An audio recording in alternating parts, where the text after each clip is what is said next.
Hey guys, welcome back from those snow days that we just took. Today I want to talk about fiscal policy as it relates to helping Joe, our character Joe, out. Remember from our letter from Maria. Real quick, fiscal policy, monetary policy, the big difference is that fiscal policy is controlled by Congress. All right, so the government of the United States is in control of our fiscal policy. One thing that's really important to remember with that fiscal policy is that Congress controls it, and they control it with respect to two things and only two things. And those two things are spending and taxes. Those are the only two things that Congress can control. Now, we can spend more money, we can cut taxes, we can raise taxes. Whatever it is that we want to do is possible, but Congress only controls spending and the government's budget in those two areas, spending and taxes. And that's a very important piece to remember. If you want to take a look at previous economic crises like we looked at the other day, you could make the argument that the Great Depression was ultimately solved by fiscal policy, as the United States went to war, an act of Congress, and we increased our military spending to help provide the war effort. So ultimately, you could make that argument. It's a stretch, but it's an argument that you could make.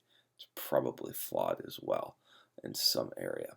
Anyways, fiscal policy ultimately controlled by the United States government.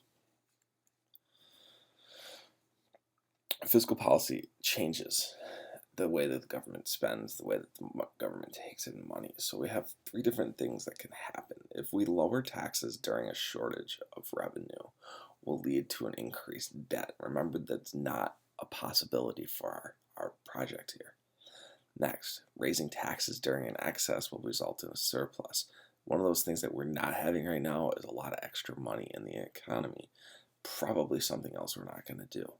Borrowing or paying down debt will be another option. Again, likely not borrowing money because we can't do that, and likely not paying down the debt because, well, our government's broke according to the scenario, and we cannot increase our debt. So we're not going to borrow, probably not going to pay. We're probably going to take care of Americans first. Finally, some tips, some ways that we can kind of use it. And sometimes more than one of these will be used in conjunction with one another. But we can lower taxes to increase consumer spending as one option. We can increase taxes to decrease consumer spending. That's probably not an option we're going to pick. We can borrow money to increase the money supply. Again, we can't raise the public debt, so that's probably not going to be borrowing. We can decrease government spending to erase the deficit.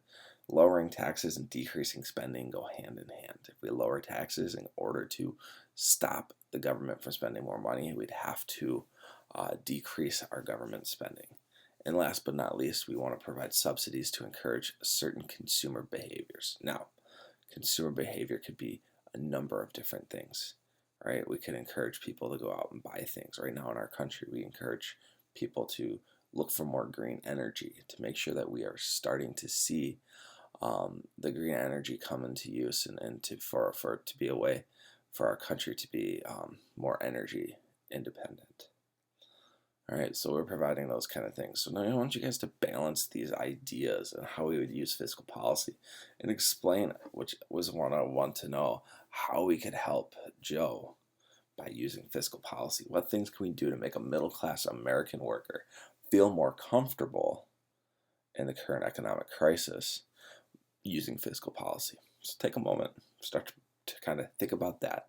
And upon that, what we'll do next is we'll then write a project entry log, and tomorrow we'll talk monetary policy.